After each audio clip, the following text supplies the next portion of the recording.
The subtext is always someone hire me. Just question mark, are you interested? Question mark. The you up of looking for work. What's going on, Indie Muggle? Today I am here with Matt and Oren. These two are basically working directors that are repped in Los Angeles. And today what I want to talk about is 5 different ways to break into Hollywood. These two run a podcast called the Just Shoot It Podcast, where you guys have literally interviewed probably close to 200 directors that have all broken in and gotten their start into actually making movies. What I want to ask is, there's a lot of filmmakers in the world, all over the world, and they all want to kind of break into doing narrative work. And how do you break in, and what are sort of the 5 most common ways, or like the most realistic ways to get into directing a studio movie? What I like about our podcast, we have really different perspectives, I think, on this, because Matt went to film school and kind of came from like the artistic side. I went to engineering school. I came in from the technical side. You're the funniest technical person I know, which by is far. not a compliment.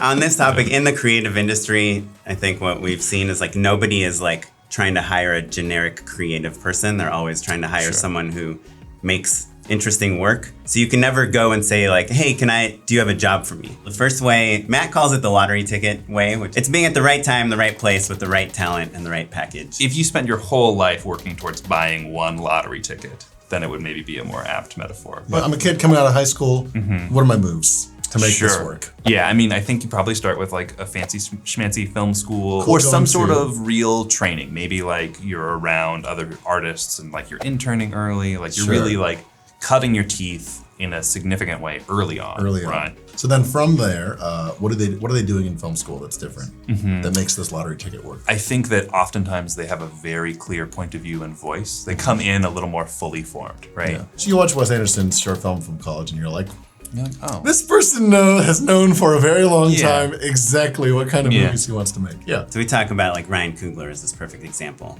right? He went to USC. His story, I think a lot of us know it. He had a pitch for Creed, right, which is a movie about Apollo Creed's son from Rocky. Through his film network, he got it to Sylvester Stallone, and Sylvester Stallone was like, this is an interesting pitch, but I don't know who you are. But then he made Fruitvale Station. He made a personal story. It wasn't about him, but about someone from his neighborhood and a place he knew and understood. What's interesting to me about the Coogler model, just as an idea, is then the next film. Coming back to Creed, basically. It's an Independent Spirit Award, right? Right, yeah. That he gets. So I think now you go back to Stallone, you're like, hey, remember that pitch you liked? Now the filmmaker has made this award-winning film. Yeah, now I'm special. Now I did it. Right. Yeah. And we call it the lottery ticket because it's your first indie film right out of film school. Yeah. Which is something. It happens to be good. All the stars align. The film gods look smile on you. The audience has to be ready for it. Like, it has to be zeitgeisty in a way that you can't really predict. I think the next way is a little bit more replicatable for people, right? The second model is like, I like to call it the be in the building model. It's like be around, do good work, create opportunities for yourself. It's the journeyman model of like, just work your way up, basically. And we've had so many people on the podcast that started out as assistant editors, then became editors, then were giving notes to the directors, then asked if they could direct an episode. Maybe went to film school, maybe didn't. Maybe not, Get a job in the film industry in some way. If you're born in a smaller market and like moving to a big city is maybe not financially reasonable yet, being in a smaller market kind of gives you the opportunity to do a lot of different things. You know, like when you're in places where there's not, 2,000 dolly grips, right? Like you can do a dolly grip one day and then you can be the art assistant the next day. So you get to kind of dabble a little bit more, learn what you like, gather a few more skills as well. For the being around model, there's sort of like 2 main ways, right? Like you either one, kind of like coattail with like someone that's like big, that like brings you along, takes you up each step. Or 2, it's someone doesn't show up, right? Sure. Right. Yeah. You're the assistant editor today, tomorrow you're the editor because the editor quit. Right. Yeah. And you have to be ready. Right, you have to be prepared to be like, well, yeah, I can operate a camera. Because on my weekends, I've been shooting and da-da-da-da. Exactly. Or I've been assistant editing, but I've been actually being an editor on the weekends as well, too. So editor didn't show up, I'm ready to go. Let's do this. It's such a sprint. Yeah. Like, just make yourself the easy choice. Yeah. Like if your bosses are like working 18-hour days, haven't seen their kids, since they were 5, the assistant costumer is available and your department head is gone, like, okay, just promote her because we don't have time to think about it. You know what I mean? Yeah. It does kind of bring up the point that applies to all these things that you'll never make it if you're a slacker, if you're phoning things in, or if you're just don't seem like you care about your job, even if it's bringing coffee. Everyone can tell, right? Like you watch the PA who's hustling their hardest. And they will move. They move up immediately. And everyone knows it. Number 3, what are we looking at here?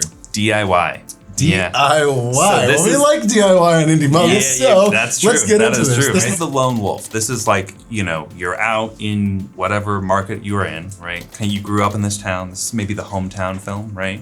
And you're pulling together a community of people to make your film, make your vision. But it's not like you have studio backing or you have like LA auspices in any way, right? Like you're not waiting for yeah. permission to make the movie. Exactly. Right? Yeah. Is the biggest part of that. And most of the time, I think what makes this different than the be around model is that you are not around. You're probably Sure. working an unrelated job. Yeah, you're like, I'm at McDonald's. Yeah. Let's shoot a movie when I'm not working at McDonald's. Absolutely. And when I will eventually, slowly but surely, get better at it too over time. Sure. There's so many good examples of this. Yeah. The older ones are like Shane Carruth, who made a movie called Primer that was a huge Sundance hit, and he starred in it, wrote it, directed it, DP'd it, and did the music for it and edited it. Britt Marling and Zal Batman, they made Sound of My Voice, they made Another Earth, they made all these like sub $100,000 films. Then they made a movie, I Origins, with Michael Pitt, and then now they have a show on Netflix, 2 seasons of the show, The OA. They Yeah. just made movie after movie after movie for no money, and Sure. Yeah. until someone noticed. The thing I love about a DIY model, a micro budget model, I don't love talking about budgets because I think that puts expectations on an audience. It's not interesting whether or not you made a movie for $10,000 or $100 million. Is it a good movie? You can fail in private, right? You can make 100 terrible movies. No one's ever going to see them. That's fine. When you get to your good one, we'll notice. Practice makes perfect. And so that DIY model is a way to facilitate that. Part of this DIY spirit is that because you're not trying to connect with like powerful people in Hollywood, you can really do whatever you want and talk You can to anyone build you a want. community Yeah. online. Yeah. I think Joe Swanberg, a lot of the mumblecore movement can go into Sure. that too. Right. Absolutely. Duplass Brothers. Duplass Puffy Brothers, Chair, and- go into the woods, just make a movie by yourself with your brother. And Sure. put Sam it out Raimi there. even, right? Yeah. And they started with a short too. They had like a short called Scrapple that was at Sundance, and then they had a short about a guy just leaving an outgoing message on his voicemail on his like answering machine. You can find that one online, and that's their Yeah. breakthrough, right? So moving on from the DIY model, what else do we got after that? Well, something that we've seen, it's a model I've tried to emulate myself many times, is really amazing VFX artists that make something amazing looking for no money. Again, they just get noticed by Hollywood. And we're talking about VFX, that's what I focused on mostly, but you've seen it with like fine artists, with musicians, with choreographers, like Trish C, who choreographed her brother's band, OK Go, in a dance in the backyard, made her like a giant music video director, and she ended up directing Pitch Perfect 3. Huge.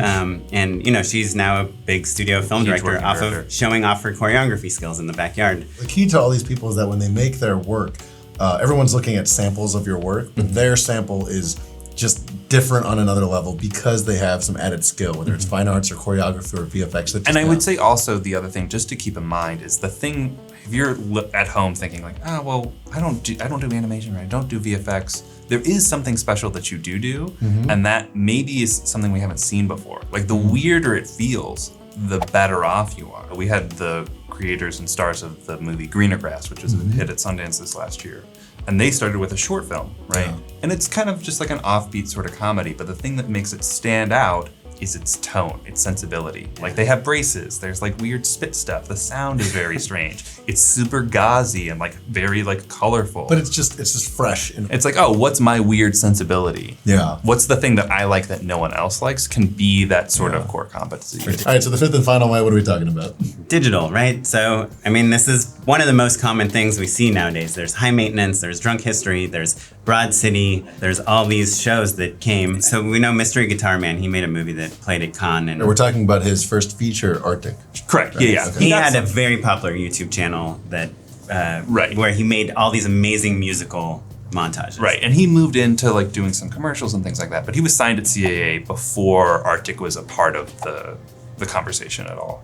And then kind of realized that he wanted to hone different skills, really did his homework, and then kind of used his team to kind of put things together. But he wouldn't have had those resources or those skills, frankly, or the money to live if he hadn't started in YouTube. We see a real clear line from the web series to the TV show. Yeah. Like Adam Ruins Everything. Sure. A lot of people directed that as a web show, directed that as a TV show, and High they've got other TV Maintenance shows. was a Vimeo TV show, a Vimeo digital show, Sure, yeah. and it gets picked up by HBO. I know a lot of guys that run production companies that is the model. It's star influencers and small narrative content and put it online. And That's what we will call return. branded content. It's like a Branded commercial content. with an influencer. So let's talk about common things between these 5 methods. The number one thing is make, right? Like you have to practice your craft, you have to get better, you have to have things to show people. That is it. Like if you can be the most charismatic, capable, brilliant person in the world, if you can't prove it to anyone, then there's nothing they can do. I will say one other thing that I'm realizing more and more the longer I do this is that I think a lot of people go into the business saying they want to direct, right? They want to be like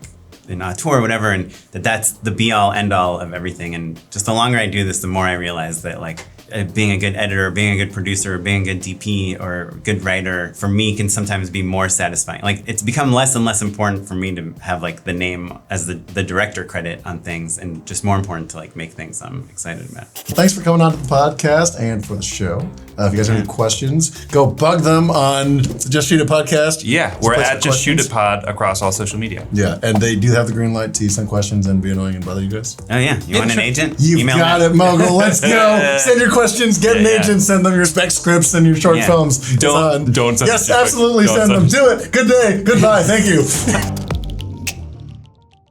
This is That not happens. an exaggeration. Yeah. I have done a lot of cat food commercials. Yeah, absolutely. And I was up for a dog food commercial and didn't get it because I hadn't worked with dogs. Oh my If you gosh. saw Yeah. cats and dogs too, there's a big difference. That's, They yeah, probably yes, thought you were Very too different. good for a dog food. Yeah, that's true.